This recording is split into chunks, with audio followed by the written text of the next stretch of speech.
Estamos de vuelta en Cuestión de Prioridades. El sector remolachero y azucarero también se ha levantado en armas contra el acuerdo entre la Unión Europea y Mercosur.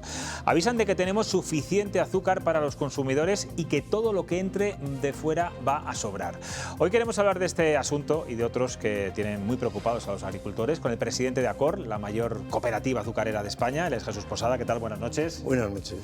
Si finalmente entra más azúcar de todos estos países, ¿qué riesgos tiene el sector del azúcar en nuestra comunidad? En este momento el precio del azúcar está muy bajo, y todo lo que entre sobra. Luego insistimos, todo lo que entra en el mercado europeo sobra. Entonces, si sigue entrando azúcar, pues lo único que conseguiremos es que o siga bajando el precio del azúcar o se mantenga tan bajo como está en este momento. Lo que tiene que hacer el precio del azúcar es remontar y volver a ser un precio estable. No queremos los vaivenes que está trayendo el azúcar, como otros commodities y otros productos agrícolas en Europa, debido a importaciones de terceros países. Y eso tendría consecuencias laborales también y cierre de posibles azucareras, ¿no? Hay un tema importante. En Europa se están cerrando azucareras.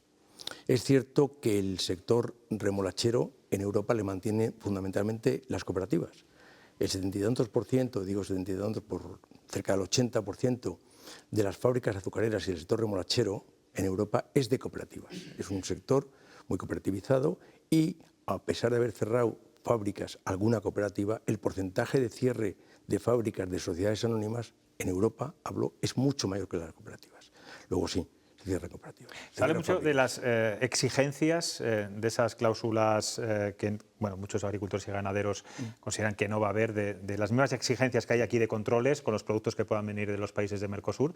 En el caso del azúcar, por ejemplo, ¿qué controles de calidad tienen en España que no tenga, por ejemplo, Brasil, que es el mayor productor exportador de azúcar del mundo?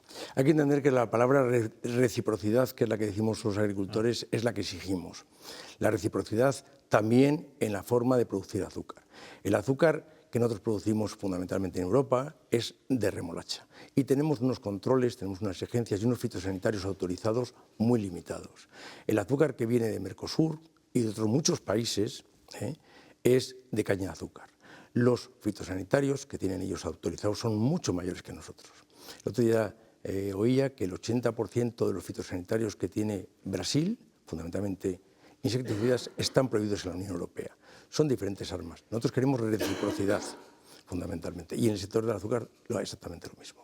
Señor Posada, como sabíamos que hoy va a estar usted aquí, pues hemos lanzado la pregunta que hacemos siempre a los seguidores de Cuestión de Prioridades y está relacionado con todo esto, no solamente con azúcar, sino con más productos. Lo vamos a ver en la pantalla ahora mismo, ahí ve la pregunta. ¿Cree que el acuerdo con Mercosur producirá una bajada de los precios en la cesta de la compra? Aquí en España, claro. Bueno, pues el resultado es que un 77% considera que no y un 23% dice que sí, que es algo también de lo que se está publicando mucho estos días. ¿Bajarán los precios? ¿Lo notaremos en la cesta de la compra? ¿El azúcar será más barata? Yo opino como la mayoría. No bajará el precio de la cesta de la compra, lo que sí que bajará será la calidad de la cesta de la compra. Hay que tener en cuenta que los productos que se producen fuera de Europa no tienen en ningún momento la seguridad alimentaria que tienen los productos europeos. Con lo cual, creo que no bajará el precio. La cesta de la compra, yo como agricultor pienso que tiene que subir. Está muy barato todavía en el supermercado algunos productos que producimos aquí, sobre todo... Eso que está diciendo le estará revolviendo a mucha gente en su sillón, ¿eh? Yo es mi opinión, y además creo que está subiendo y tiene que seguir subiendo. ¿El azúcar considera que es barato? El azúcar, no, barato no, es regalado. Un paquete de azúcar está por debajo o en torno al euro. Yo invito, y la gente que conoce todo el proceso del azúcar desde el campo hasta salir el paquete por fábrica, siempre se sorprende de lo poco que vale el azúcar. Entonces, creo que tiene que subir, repito, pero sobre todo más que, volver a la pregunta que comentabas, lo que tengo claro no es que vaya a bajar la cesta de la compra, pero sí va a bajar la calidad de los productos que vamos a consumir. Acor obtuvo un resultado negativo de 2,5 millones en el ejercicio pasado por el desplome precisamente del precio del azúcar. Claro, ¿esto está remontando en estos momentos o con esta incertidumbre también todo influye? No, en este momento al menos las empresas más grandes que eran nosotros, sobre todo las que están declarando los ejercicios semestrales, hablo de Europa, están perdiendo dinero. El sector azucarero en Europa está perdiendo dinero y mucho dinero. Desde luego el porcentaje de 2,5 millones de Acor respecto a otras empresas es que hemos perdido muy poco. Al precio que está el azúcar en Europa, repito, el sector pierde dinero. En el caso de Acor, creo que vamos a tener un ejercicio muy digno para el precio que tiene el azúcar. Entre otras cosas, porque tenemos una cosa importante y si tenemos otras patas, otras inversiones que se hicieron hace años, para mí de una forma muy acertada, que hicieron que esas empresas en las que participamos estén entrando, desde luego, beneficios, y esos beneficios estén llegando para poder sujetar el precio del azúcar al agricultor, que es el interés, desde luego, de la cooperativa, a pesar del bajo precio del azúcar en el mercado. Otro frente que les inquieta bastante y que les preocupa es esta nueva reforma de la PAC, esta nueva PAC, en fin, usted ya ha dicho además recientemente que no se puede mantener la actividad en el campo y la soberanía alimentaria con menos dinero, que es lo que prevé. ¿Qué papel juega la remolacha o va a jugar la remolacha en esta nueva política agraria común? En primer lugar, la reforma de la PAC, ya las noticias últimas que tenemos, muy recientes, es que en el 27 no va a terminar la PAC actual. Posiblemente se prorrogue un año más y entre a partir del 29, para entendernos. Lo cual, para nosotros no es mala noticia porque las condiciones que tenemos ahora las tenemos aseguradas y las futuras no las sabemos. Y el no saberlo nos genera incertidumbre. ¿Por qué? Porque sabemos que hay menos presupuesto. Cuando hay menos presupuesto para el sector de la PAC, pues al final habrá menos que repartir entre los agricultores. ¿Qué supone esto para la remolacha? Porque nosotros, más que en la PAC, nos importa mucho más el cultivo que lo que es el azúcar. En la remolacha supone que en este momento es un cultivo ayudado, es un cultivo en Castilla y León subvencionado. ¿Por qué? Porque tenemos un sobrecoste que es el riego, y con el riego lo que tenemos es un sobrecoste importante respecto a nuestra producción remolachera en Europa. Eso hay que ayudarlo y es la forma que tenemos a través de la PAC. Bien. En el futuro, con la reforma de la PAC, en la que los dos pilares se convierten en uno y en lo que el presupuesto de la PAC es menor, pues tenemos el riesgo de que en la remolacha no tenga en este momento las ayudas que tiene en este momento, pero en el futuro que en este momento. Según hemos estado transmitiendo nuestra preocupación en diferentes sectores, mejor dicho, no nos han dicho que no tiene por qué no seguir ayudada, lo cual nos ha generado cierta tranquilidad, pero hasta que no veamos el papel escrito... Porque sin ayudas el sector se desmorona. No es que se desmorone, es que nosotros tenemos un sobrecoste de riego en Castilla y León, importantísimo, que no tienen nuestros competidores europeos. Ese sobrecoste de riego produce, desde luego, una mayor producción por hectárea, que cada vez es menor frente a Europa. Y ese sobrecoste de riego es lo que realmente nos hace sobrevivir en la remolacha. Señor Posadas, van a ser las elecciones autonómicas el 15 de marzo. Yo no sé qué le piden a todos los partidos políticos estos días. El presidente o candidato del PP, Alfonso Fernández Mañueco, estuvo hace unos días en sus instalaciones. Yo me imagino que le trasladaría estas inquietudes. ¿Qué les pediría? Primero que nos escuchen, y nos escuchen de verdad, con los oídos abiertos, porque muchas veces nos escuchan, pero de pasada, sin tener intención en lo que... No toman nota. Vamos. No toman nota. Ni toman nota ni hacen los deberes. Y la segunda pregunta es eso, que hagan los deberes. Una, que nos escuchen, que hagan los deberes. Creemos que estamos en este momento, y hablamos desde febrero o marzo del 24, estamos en protesta en toda Europa. El campo está en protesta. Y yo creo que todavía, en general, no se ha escuchado lo suficiente, no nos han comprendido lo suficiente y, por supuesto, no han hecho los deberes que les estamos pidiendo. Y ruido están haciendo bastante. Ruido hacemos bastante. Bueno, estamos en plena borrasca, sí. Llevamos días que no para de llover, no solo en Castilla y León, fíjense cómo está en Andalucía. Entiendo que están inundando también muchos campos, estarán anegados, esto me imagino que es pernicioso para el sector. De hecho, ustedes han tenido que paralizar temporalmente la campaña. Claro, ¿esto qué pérdidas tiene o qué están esperando a que esto escampe, ¿no? Como decía al principio? Siempre que ha llovido ha escampado y esperamos que escampe. Es cierto que es un año excesivamente lluvioso. Al final, si te comparas, siempre parece que estás mejor porque fíjate lo que ha sucedido ayer y hoy en Andalucía, con lo cual allí es un desastre. Aquí por lo menos hasta ahora está más o menos sujetado, pero sobra agua. Los embalses están a una capacidad muy alta y creemos que si siguen las borrascas como están viniendo tendrán que desembalsar, con lo cual habrá inundaciones en nuestros ríos. Pero dicho esto, lo que supone para lo que es ACOR y lo que es la campaña remolachera, el día 28 de enero se terminó la remolacha que había en el campo de nuestros socios, hemos tenido que parar, no es el primer año ni va a ser el último que hagamos la campaña partida, estamos esperando a que realmente vuelva el tiempo a estar estable y seque el terreno para poder arrancar lo que nos queda todavía, es más o menos un 10% de la remolacha contratada de nuestros socios. Haremos una segunda campaña cortita, en los días suficientes para poder molturar esa remolacha que está pendiente y volveremos a pensar ya en la siguiente. Que sería en marzo. Sí, nosotros en marzo estamos sembrando. Si nos deja el tiempo, y parece que va a estar difícil de cubrir las fechas óptimas de siembra porque la climatología nos está retrasando todas las labores, en marzo estamos sembrando. Habrá, curiosamente, algún agricultor, algún socio de ACOR que estará arrancando su última remolacha porque la climatología le ha impedido arrancarla antes y estará pensando ya en la siembra de la siguiente. Y para esos socios, que seguramente nos están viendo muchos de ellos, estarán garantizados ciertos mínimos, ¿no?, de ingresos, no sé, de cara a la próxima campaña. Imagino que le da un mensaje de tranquilidad, Sí, ¿o no? Sí, totalmente. El socio de ACOR, desde luego, lo que tiene claramente es que cualquier producto, y no hablamos solo de remolacha, sino también las oleaginosas, tiene un contrato antes de sembrar o antes, desde luego, de entregar a la cooperativa, con un precio mínimo garantizado.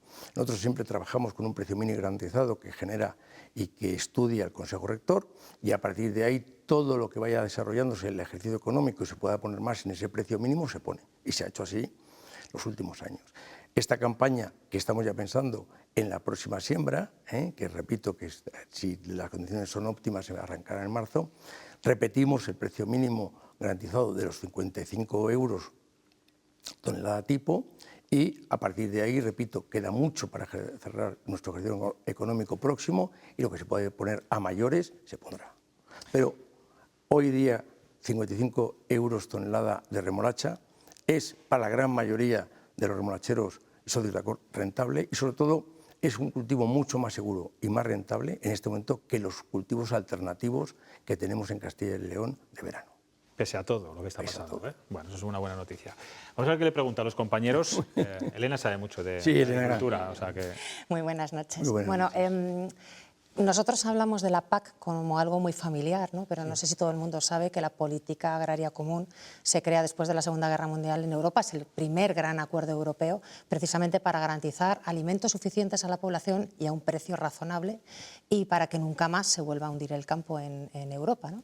Y yo creo que el acuerdo de Mercosur choca un poco con esa filosofía original que tenía la PAC, porque realmente yo creo que se está utilizando el campo y los productos agrarios y agroalimentarios como moneda de cambio para poder exportar quizá bienes de alta tecnología, automóviles. Y yo creo que se está un poco desvirtuando esa filosofía que tenía la PAC. Entonces, por una parte, si opinas lo mismo, si crees que este acuerdo de Mercosur hace pagar al campo por otro tipo de productos, y yo creo que lo hemos comentado millones de veces, que el quid de la cuestión aquí está en la reciprocidad. En el caso concretamente del azúcar, como el origen, como has comentado, es a través de la remolacha y en Sudamérica es con la caña azucarera, sería técnicamente factible esa reciprocidad, porque claro, son dos cultivos totalmente diferentes, entonces, sobre todo el uso de pesticidas, de sistemas de cultivo, si eso podría llegar a ser realmente factible. En primer lugar, estoy totalmente de acuerdo contigo. La PAC se desvirtúa, los acuerdos de Mercosur desvirtúan el origen de la PAC. La PAC no deja de ser una garantía de alimentación para el ciudadano europeo, no deja de ser una garantía de desarrollo rural, no deja de ser, al final, unos pagos compensatorios al agricultor, pagos compensatorios para producir en condiciones óptimas para el ciudadano europeo. Con Mercosur se desvirtúan totalmente porque la reciprocidad no existe. En segundo lugar, la posibilidad de producir en Mercosur en las condiciones europeas es que no quieren. Hay que entender que el presidente de Paraguay ha sido el primero que ha dicho que ellos no están dispuestos a cumplir las normativas europeas porque dejan de ser tan rentables como son en este momento. Entonces, lo primero es que ellos no están ni en condiciones, creo, ni en interés de producir con las condiciones tan exigentes como producimos en Europa. Otro ejemplo es que en Brasil, el mismo, no sé si ha sido en este momento el ministerio, pero sí un alto representante del gobierno brasileño, dice que ellos no tienen capacidad de controlar si la carne está hormonada o no. Aquí hablamos de dejar de hormonar hace muchos años y tenemos una carne de primerísima calidad, y en Castilla y León en particular lo podemos comprobar día a día. Entonces es que no solo no quieren, sino que tampoco tienen capacidad. No va a entrar el producto, por mucho que firmemos controles de salvaguardia, cláusulas y esto en las condiciones realmente que producimos en Europa. Emilio. Sí, Buenas tardes. Buenas tardes. Noches, ¿no? Noches, a estas horas noches, ya. A ver, yo creo que el acuerdo con Mercosur tiene muchas posibilidades de que siga para adelante. Yo he leído que hay unas salvaguardas específicas para el azúcar. Bueno, y digo que salga para adelante porque estamos hablando de crear un mercado de más de 700 millones de consumidores, estamos hablando de supresión del 90% de los aranceles, de ventajas para el vino, el aceite de oliva, para toda la industria en general. Por eso yo creo que hay una probabilidad muy elevada de que salga para adelante. Entonces, dado que a mí me han dicho que hay unas salvaguardas específicas para el azúcar, lo que le quería preguntar es si las consideran, que me imagino que sí, insuficientes totalmente, y qué otras salvaguardas se podrían poner para que el sector del azúcar no saliera perjudicado con este acuerdo en caso de que siga para adelante. En primer lugar, coincido luego contigo, Emilio, en que el acuerdo de Mercosur va a salir adelante. O sea, no confía nada en el Tribunal de Justicia Europeo. De que No, pueda porque es que hay que tener en cuenta que el acuerdo de Mercosur está firmado ya por la Comisión. Quien tenía capacidad de veto para el acuerdo de Mercosur realmente eran los gobiernos. Francia y otros cuantos países se han opuesto. Italia era el que sumaba la mayoría para poder vetarlo. Italia cedió en una salvaguarda del 8% al 5%, y a partir de ahí la mayoría reforzada que se necesitaba se ha tenido y se ha firmado. Ese es el acuerdo. A partir de ahí podemos poner palos en la rueda, como se ha puesto a través del informe jurídico para el Parlamento Europeo. Pero hay que tener en cuenta que lo que es el acuerdo de Mercosur en una parte económica de comercio puede ejecutarse en el momento que uno de los países de Mercosur le active. Después del Parlamento Europeo también tiene el Parlamento de cada país de aprobarle. Pero eso no quiere decir que no se active en parte del acuerdo y que, por ejemplo, creo recordar que uno de los acuerdos que se hizo con Canadá se tardó 12 años en que firmase el último. Entonces, no quiere decir que aunque no haya tiempo todavía para seguir el Parlamento Europeo, esperar el informe jurídico, que el último Parlamento del país lo ratifique, no haya parte ya que esté actuando. Y está actuando fundamentalmente a lo comercial. Las salvaguardas. Yo no me he leído, tengo que ser sincero, el acuerdo de Mercosur, que tiene 2.300 páginas, pero sí el artículo 6.6 de las salvaguardas son para los productos. Yo no creo que tenga capacidad de la Administración de la Unión Europea en ejecutarlas y llevarlas a tiempo, porque hay que entender que en los mercados es muy importante los tiempos. Y pongo el ejemplo de si yo me estoy ahogando, me importa más el tiempo que vengan a socorrerme que el equipo que venga a socorrerme. Me pueden venir con un helicóptero, 3 lanchas salvavidas y 7 nadadores. Si han llegado tarde, me he ahogado. Entonces me importa mucho más el tiempo y prefiero igual un solo socorrista a tiempo que todo el equipo. Las salvaguardas, desgraciadamente conocemos cómo es la burocracia, es mi opinión. La burocracia de la Unión Europea es lenta. Desde que empieza a activarse que el mercado ha variado hasta que puede ejecutarse la salvaguarda, igual el mercado ya no lo aguanta. Y ese mercado, y puede ser el del azúcar, que estamos en unos precios muy bajos, ya ha llegado a ahogarse. Luis.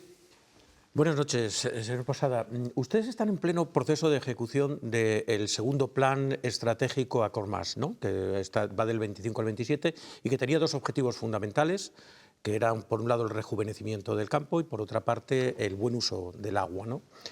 Pero ha surgido ahora el tema de Mercosur, que sin duda alguna apunta un poco a la línea de flotación cuando se habla de rentabilidad y se habla de optimización. ¿Obliga a cambiar el plan estratégico o va a seguir adelante? Yo creo que el plan estratégico sigue adelante. Es un plan estratégico que se inició el año pasado, es por 3 años, los planes estratégicos cada vez son más cortos y a pesar de eso a veces se hacen largos. Y el agua sigue siendo fundamental, tanto a nivel industrial como a nivel de riego, de nuestro socio que siempre es de regadío, y el tema de la regeneración del campo es fundamental. Por eso creamos Acorrelevo, que está funcionando ya todo este año y tenemos la última jornada el día 19 y esperemos que el resultado de esos jóvenes que se han incorporado a Correlevo y esas mujeres, pues sea, haya cubierto sus expectativas. Respecto a Mercosur, es una derivada más del conflicto que tenemos en este momento en Europa en el sector agrícola y es una derivada más del problema que tenemos en este momento con el precio del azúcar. Pero no tiene por qué, yo entiendo, de quitar los esfuerzos que tenemos que dedicar al plan estratégico que tenemos aprobado, que tenemos en marcha y que creo que se está cumpliendo en un porcentaje interesante a estas alturas. ¿Cómo va el consumo de azúcar? Sigue, Decía usted que era barato comprar azúcar en el sigue supermercado, siendo pero barato. El consumo de azúcar en España varía poco por dos razones. Porque, primero, España tiene cada vez más turismo. Cuanto más turismo tenga, más consumo hay a nivel nacional. Y segundo, es curioso porque también parte de la gente que está incorporándose a España, muchos migrantes que están incorporándose a España, son grandes consumidores de azúcar.